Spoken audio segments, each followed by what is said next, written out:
Meus irmãos, daremos continuidade hoje ao estudo da carta de Tiago. Entramos agora no último capítulo da carta, o capítulo 5.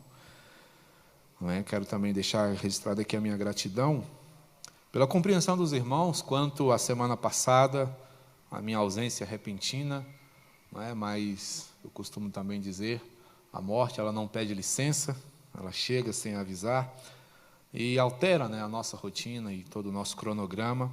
E naquela oportunidade eu acionei o nosso também professor, irmão Lúcio Wagner, que prontamente nos atendeu, mas em virtude do avançado do momento, ele não teve condições de se preparar para dar continuidade ao estudo da carta. E ele trouxe um estudo avulso, o qual eu tive notícias ter sido muito abençoador. Agradeço a disposição dele, mesmo com pouco tempo. E hoje nós vamos dar continuidade ao estudo de Tiago, da carta de Tiago, trabalhando hoje os primeiros 6 versículos do capítulo 5. Tá bom? Tiago 5, versículos de 1 a 6.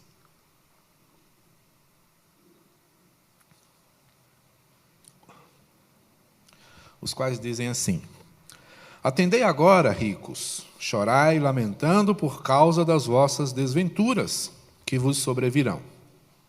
As vossas riquezas estão corruptas, e as vossas roupagens comidas de traça. E o vosso ouro e a vossa prata foram gastos de ferrugens, e a sua ferrugem há de ser por testemunho contra vós mesmos, e há de devorar como fogo as vossas carnes. Tesouros acumulastes nos últimos dias.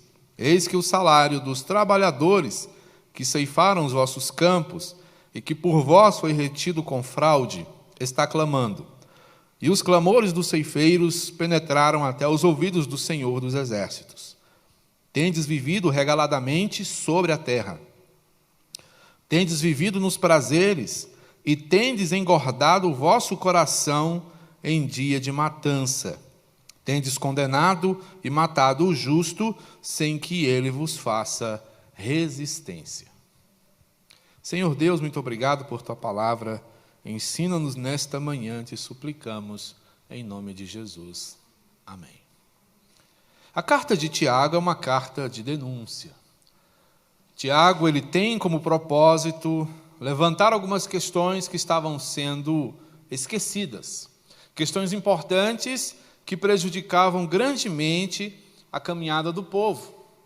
Temos aqui, meus irmãos, uma avaliação bíblica da relação das pessoas com o dinheiro, notadamente sobre a falsa sensação ou compreensão de poder que ele pode trazer.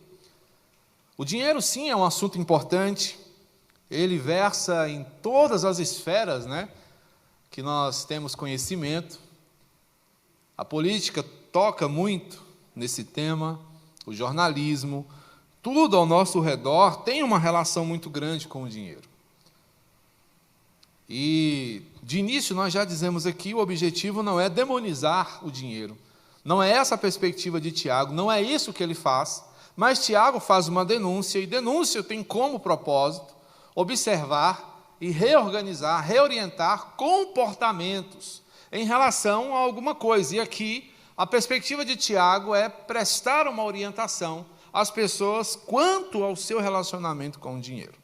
O dinheiro está presente nas atividades econômicas, é também tema quando o assunto são crises globais, ou crises globais, e também o fracasso das instituições, até mesmo das grandes instituições financeiras. Desde o início deste novo milênio, nós temos ouvido falar, e não é um assunto novo, não se resume a este milênio, mas nós temos ouvido falar sobre quebras de grandes bancos, de grandes instituições, bolsas que caem assustadoramente, que deixam a população mundial em polvorosa.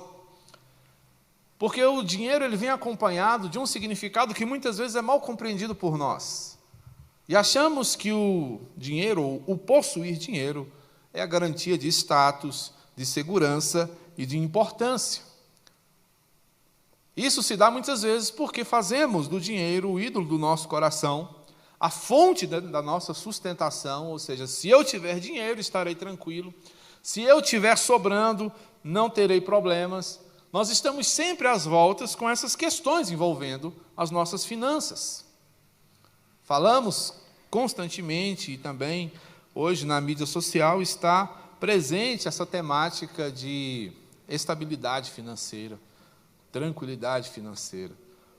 Cada vez mais nós temos visto pessoas, sendo engodadas por essas práticas como pirâmides e tantas outras coisas, onde um ganho fácil é apresentado e as pessoas caem e perdem tudo o que têm, tudo o que conquistaram ao longo de uma vida de trabalho.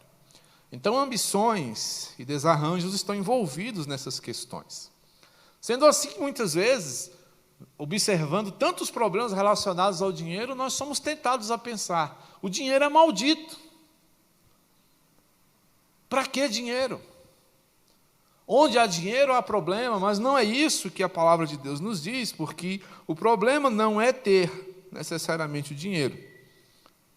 Difícil é ter, mas uma vez que você tem, o problema não é o dinheiro em si. O problema está em ser possuído pelo dinheiro.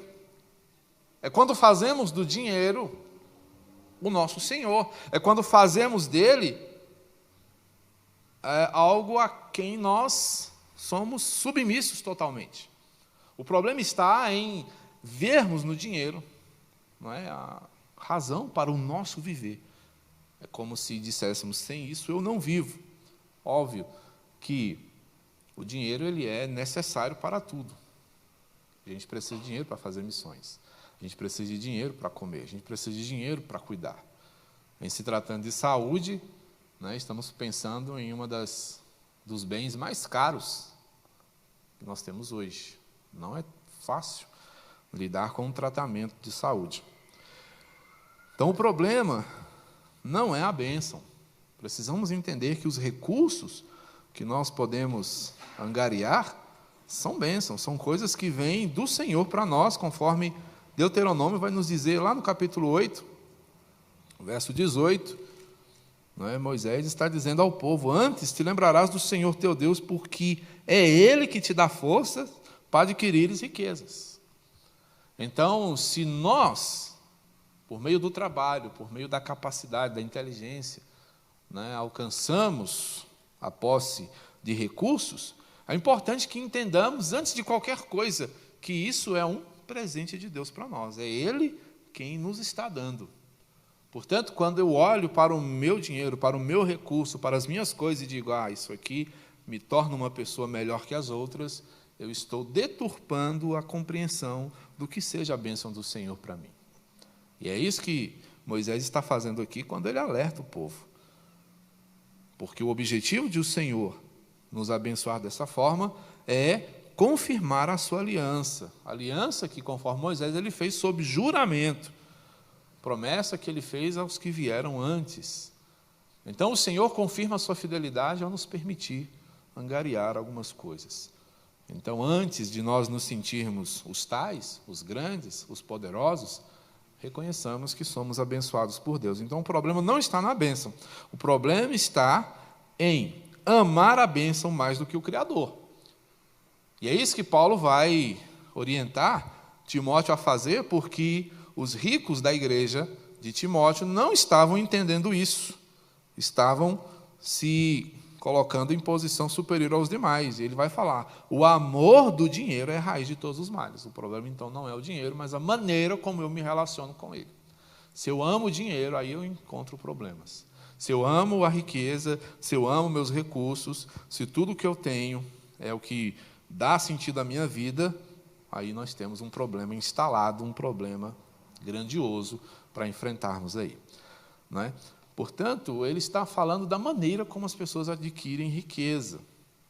Porque a riqueza é lícita, a riqueza é bênção, a riqueza e a piedade podem andar juntos. Muitas vezes há uma diferença. Ao mesmo tempo em que nós vemos ricos ignorando os necessitados, nós vemos também necessitados olhando para os ricos de forma torta. E muitas vezes o que acontece é o seguinte: a rico não entra no céu, viu? E aí é o que acontece muitas vezes. Talvez por isso hajam tão poucos ricos na igreja.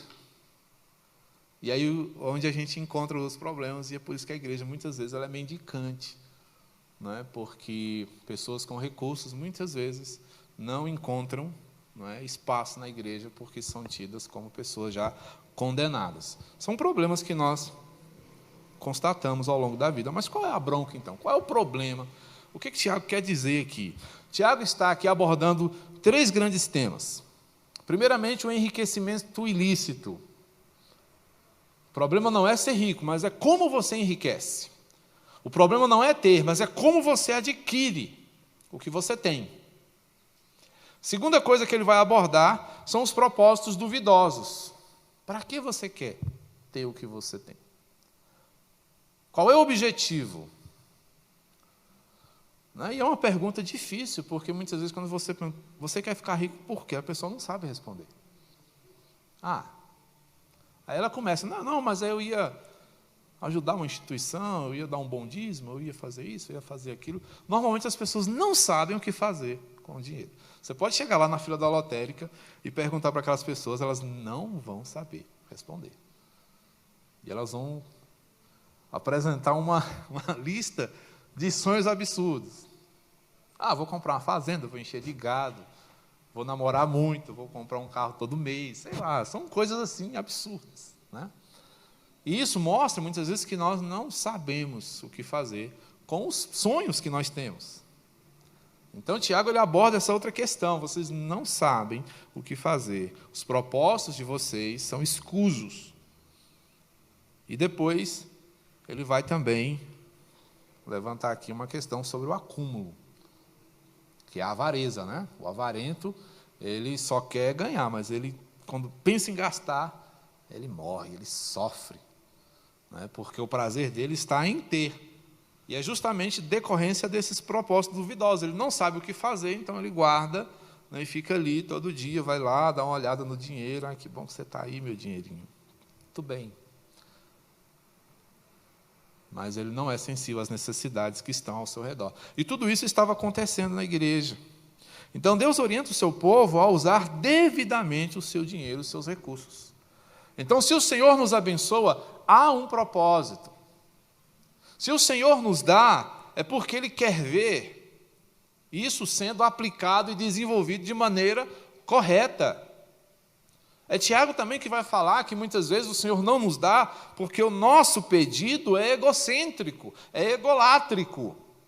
Eu quero para mim, para o meu prazer, para a minha própria satisfação. Mas não há, muitas vezes, um desejo, uma inclinação a uma bênção comum. A gente muitas vezes não entende que aquilo que o Senhor nos dá, né, é para que nós abençoemos, além da nossa vida, a vida das pessoas que estão conosco. E na igreja isso é muito, muito claro. Então a denúncia de Tiago tem como foco, não é, atacar esses pontos, essa relação promíscua com o dinheiro, a prática da opressão e a distorção da justiça. Vamos ver os problemas. O primeiro problema ali, retenção salarial. Observe aqui, verso 4.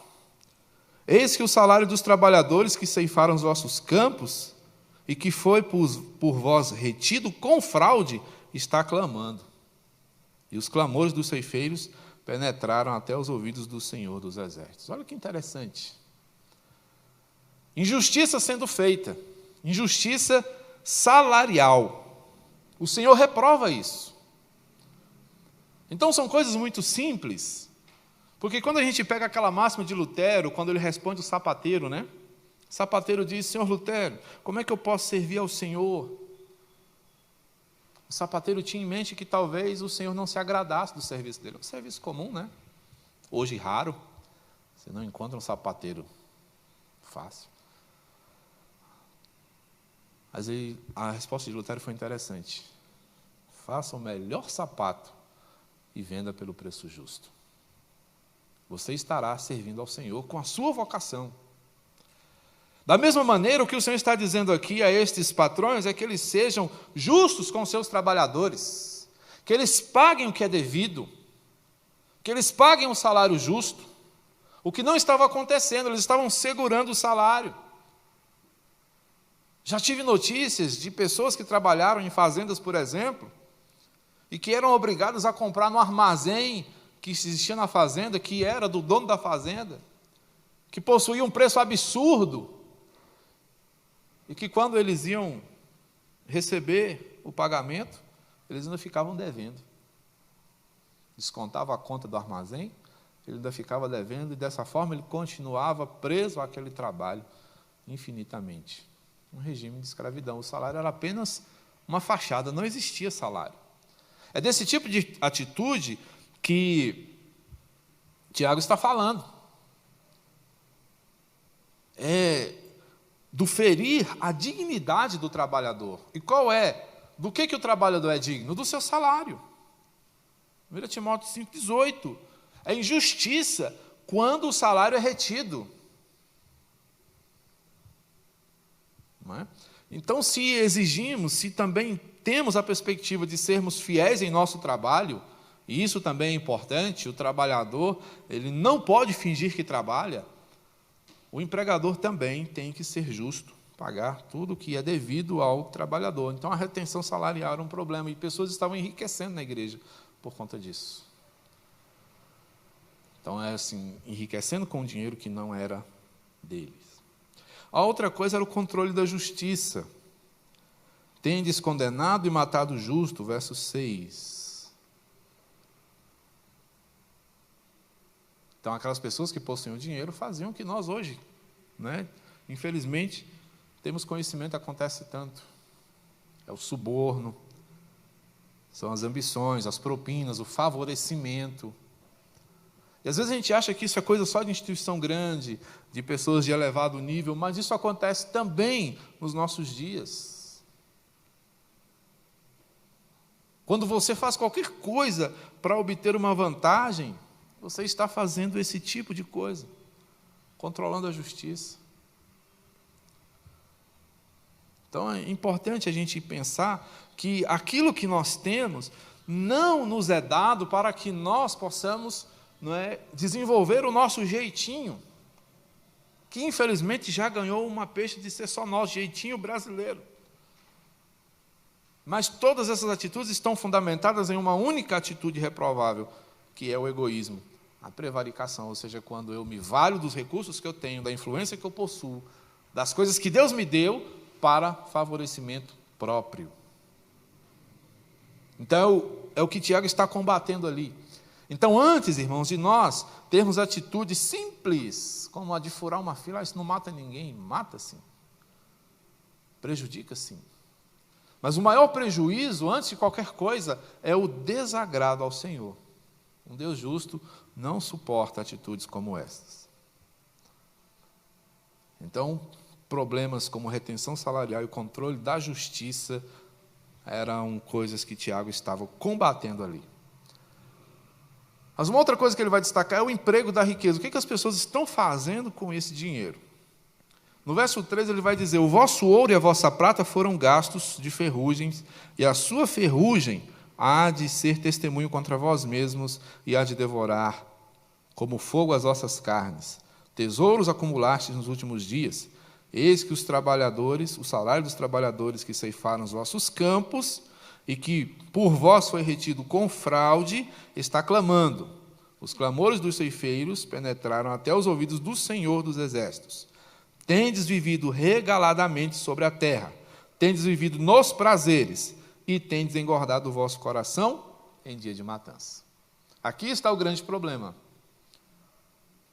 Havia um enriquecimento ilícito, havia uma maneira equivocada de se desenvolver isso, e o objetivo era pífio, vergonhoso. Não havia, sequer uma boa desculpa por trás. Porque no frigir dos ovos, no final de tudo, o que havia era simplesmente egocentrismo. Vida regalada sobre a terra. Mergulho nos prazeres, hedonismo. Engordado o vosso coração. O que isso quer dizer? Falta de generosidade.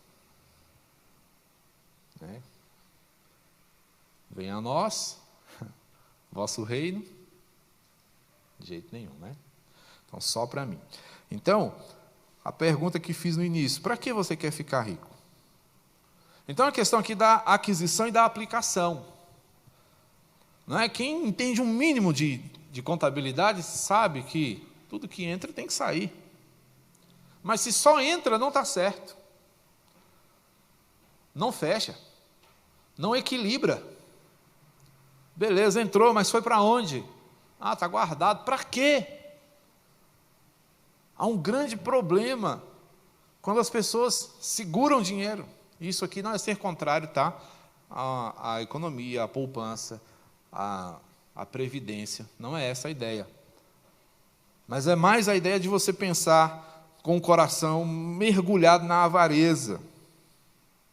Então, a orientação do Senhor é o seguinte: não use seus recursos com avareza, que é o que o verso 3 denuncia aqui. O avarento quer apenas ter.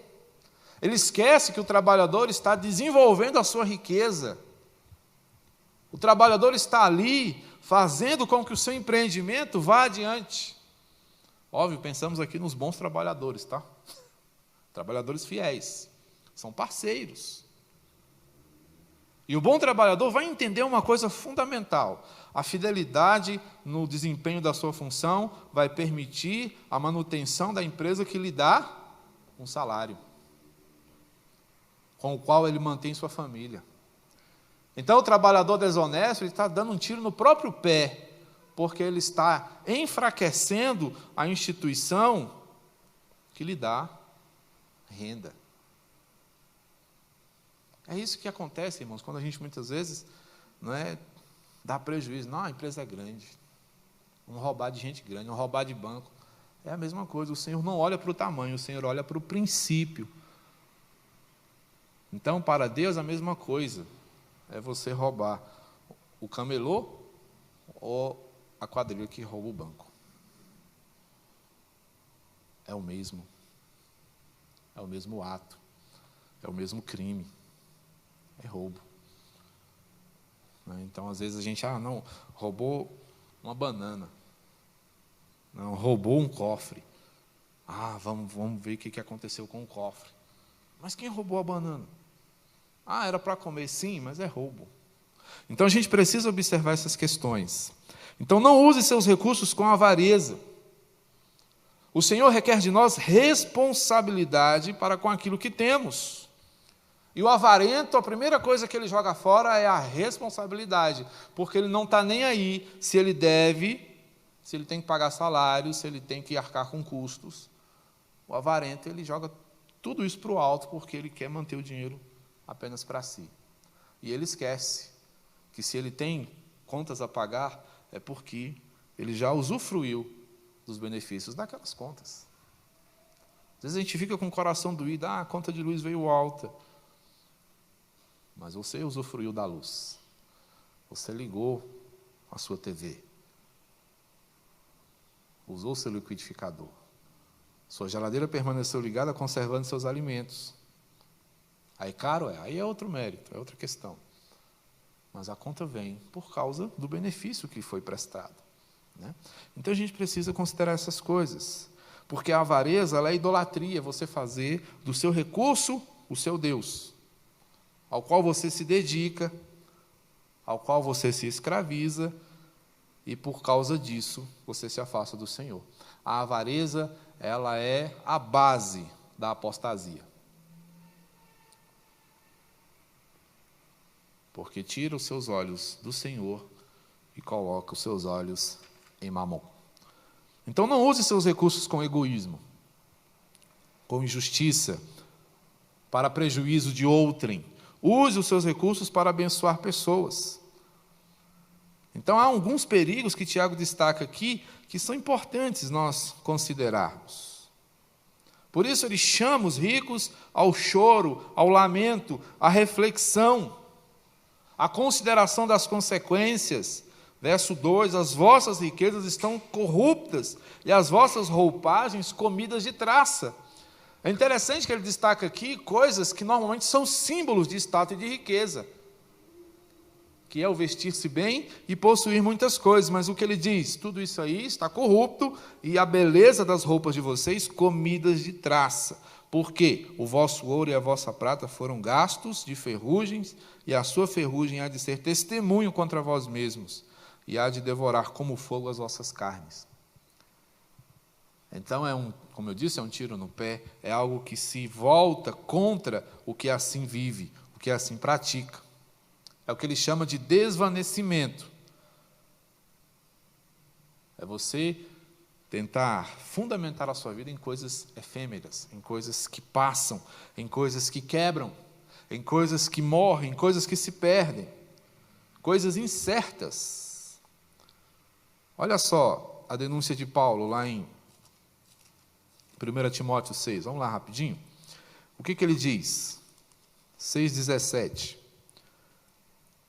Exorta aos ricos do presente século que não sejam orgulhosos, nem depositem a sua esperança na instabilidade.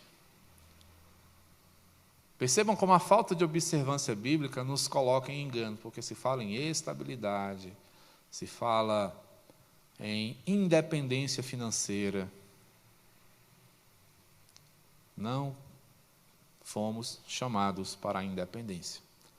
O Senhor nos chama para a dependência dEle. E quando a gente fala, quero ser independente financeiramente, você está se colocando como totalmente dependente do dinheiro, porque você precisa de muito dinheiro para ser independente. Logo, você não é independente, porque você depende de ter muito dinheiro para ser independente. Não me peçam para repetir, eu não vou conseguir. Entenderam, irmãos? Então é interessante a gente pensar como a gente se engana quando deixa de olhar as orientações do Senhor. E a gente vai desvanecendo. Sabe o que é desvanecer? É como se, vocês estão me vendo aqui, eu fosse ficando transparente. E pouco a pouco vocês conseguissem ver a parede atrás de mim e não me ver mais. A riqueza é assim. Ela desvanece. E a gente às vezes fica pensando, puxa, como é que quebrou? Como é que quebrou? Era tão grande, era tão poderoso, era tão forte, era tão isso, era tão aquilo. Mas quebra. Porque a riqueza é instável. Mas o finalzinho do verso 17 traz o contraponto. Mas em Deus, que tudo nos proporciona ricamente para o nosso aprazimento. Então, a exortação que Timóteo deveria fazer é que essas pessoas não confiassem nas coisas e começassem a confiar em Deus. Porque Deus é eterno, Deus é forte, Deus é estável. A outra coisa, descaracterização, prejuízo de caráter, né? Aí, voltando lá para Tiago, ele vai dizer, no verso 3, o vosso ouro e a vossa prata foram gastos de ferrugem, e a sua ferrugem há de ser testemunho contra vós mesmos, e há de devorar como fogo as vossas carnes. Tesouros acumulaste, ou seja, a pessoa tem dinheiro, tem recurso, tem tudo. O cofre está cheio, acúmulo. Mas não tem serventia, não há utilidade. E o que foi que essa pessoa experimentou? Contaminação. E essa contaminação levou à cobiça. E o que é a cobiça? É o pecado em andamento. Então descaracterizou, pessoas saíram, né, de uma condição em que se distinguia a presença do Senhor na sua vida para serem completamente avessos a essas coisas, por causa dos excessos. E a palavra do Senhor vai nos recomendar, irmãos, cuidado. Precisamos ter cuidado na administração dos nossos bens, dos nossos recursos, para que não caiamos em tentação. Olha o conselho do salmista, Salmo 62, verso 10. Não confieis naquilo que extorquis, nem vos vanglorieis na rapina. Se as vossas riquezas prosperam, não ponhais nela o coração. Olha só que interessante. O salmista aqui, ele é Davi. Ele fala de duas perspectivas de enriquecimento, uma ilícita e outra lícita. Então, não confiem na extorsão e na rapina. Rapina é a pirataria, é o roubo, né? Essas coisas. Não confie nisso. Mas ele vai destacar uma outra coisa no finalzinho do verso. Se as vossas riquezas prosperam, não ponhas nela o coração. Então, irmãos, qual é o desafio aqui? Quando tudo estiver dando certo, cuidado. Cuidado. É isso que o texto vai dizer para nós. Sua empresa está indo bem? Cuidado.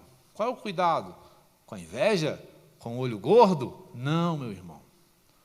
Cuidado com o seu coração. Cuidado para você não se ensoberbecer. Cuidado para você não achar que você não precisa mais de Deus.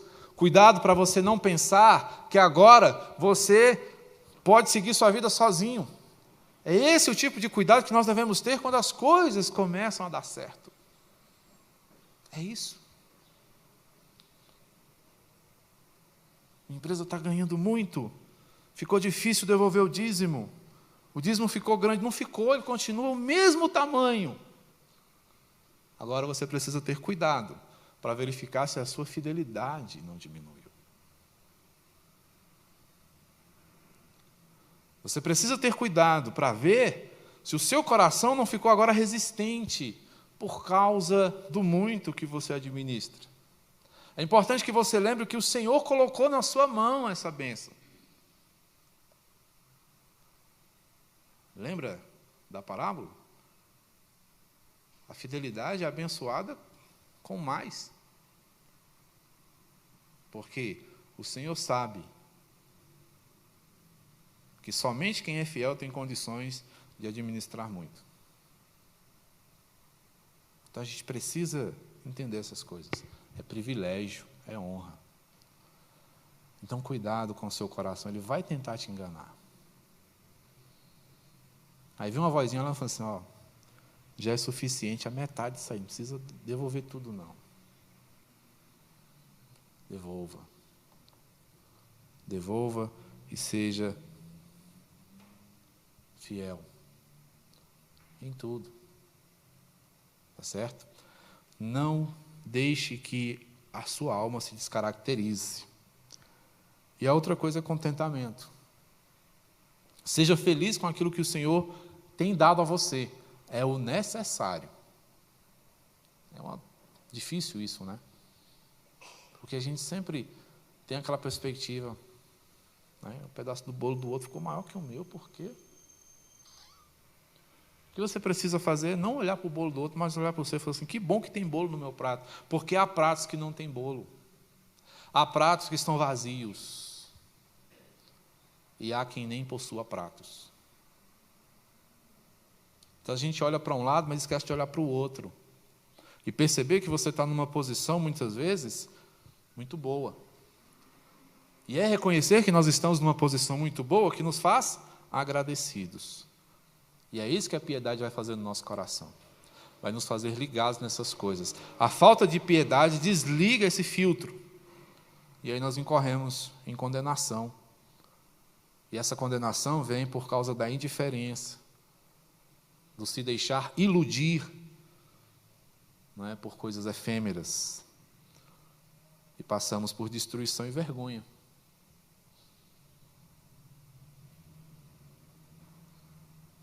Meu pai tinha um amigo, mais uma do meu pai, né? Meu pai tinha um amigo, ele chamava de Xará, ele chamava Cícero também. Meu pai paraibano, ele pernambucano. Eles eram muito amigos. Foi na casa desse homem que meu pai conheceu minha mãe. Meu pai era funcionário dele e minha mãe funcionária da esposa dele. Meu pai trabalhava com ele, dirigindo para ele, mexendo com os negócios dele, e minha mãe era secretária do lar, na casa da esposa dele. E eles ficaram muito amigos e tudo, e um homem muito próspero, artesão, sapateiro. Eram 5 Cíceros amigos, né? E esses dois, meu pai era o Cícero Preto, porque meu pai era bem moreno, e ele era o Cícero sapateiro. Ele era um homem próspero, tinha fazendas, tinha boas casas. Quando saía uma C10 nova, ele comprava, 0. Né? Mas esse homem perdeu tudo, de um dia para o outro. Perdeu tudo. E eles continuaram amigos. Meu pai seguiu a vida dele, e volta e meia ele aparecia lá, com vida completamente,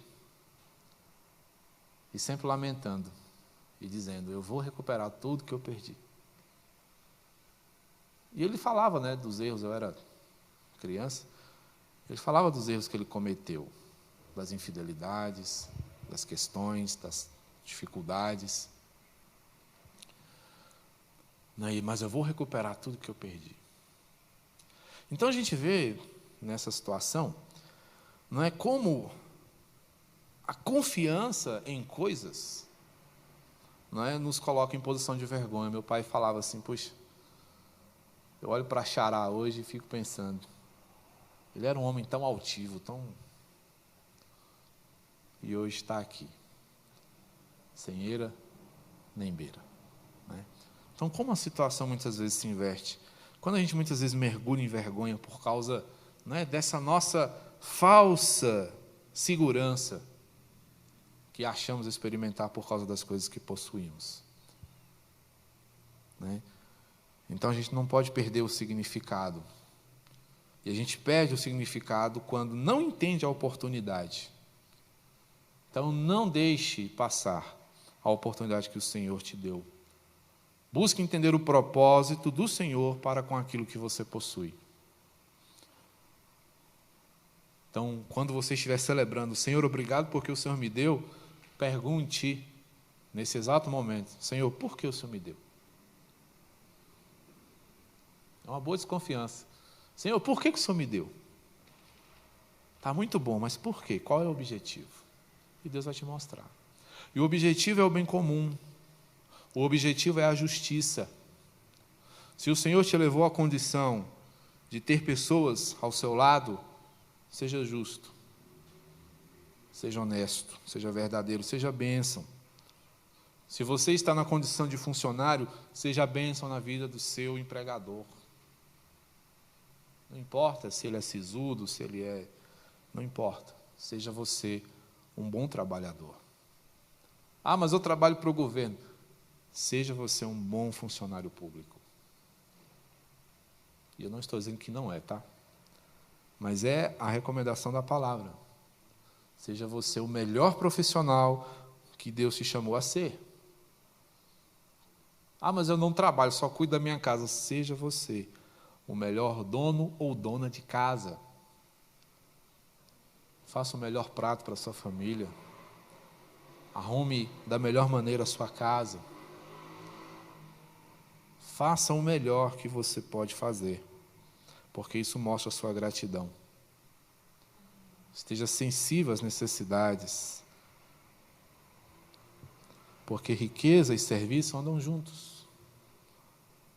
A gente às vezes acha que ser rico é ser servido, não é. Se você é rico, Deus está te chamando para servir. Se você é pobre, também. Nós somos chamados a servir. Jesus nos serviu na riqueza e na pobreza. Na riqueza, quando Ele se despe da sua glória. E na pobreza, quando Ele entrega a sua vida. Ele nos serve em toda e qualquer condição. Por que nós faríamos diferente? Por que nós não seguiríamos o seu exemplo? Se Ele fez, irmãos, nós devemos fazer. Então, o que você tem feito com o que Deus te deu? Você tem abençoado pessoas, vidas, sua igreja, sua família? Ou você tem sido causa de preocupação? Ou você tem mergulhado em equívoco? Ou isso tudo tem tirado você do centro da vontade de Deus? Lembre-se que o que Deus te deu deve ser usado para a glória dEle, única e exclusivamente. Que Deus abençoe muito a sua vida. Que Deus te dê graça e sabedoria a você e a nós, para que saibamos administrar tudo o que nos é dado. Amém? Vamos orar, meus irmãos? Estouramos o horário, mas falemos com o Senhor. Bendito Deus, obrigado por tua grande fidelidade e amor para conosco. O Senhor, meu Deus, sempre eterno e fiel, nos tem abençoado desde a eternidade. E olhando por esse prisma, meu Deus, nós não temos condições de nos reconhecer pouco ou não abençoados, mas muito abençoados. Obrigado. Dá-nos, ó Deus, condições para que sejamos justos e fiéis em tudo que o Senhor nos tem dado. Ajuda-nos por amor de Ti mesmo, te suplicamos em nome de Jesus. Povo de Deus, caminhem em paz, sigam em fidelidade, certos de que a graça de Cristo Jesus, o amor de Deus, o Pai de toda a eternidade e Criador de todas as coisas, bem como a orientação e o sustento do seu Santo Espírito, há de sustentar o povo de Deus, que caminha por essa terra e também ao longo de toda a eternidade, pelos séculos dos séculos. Amém.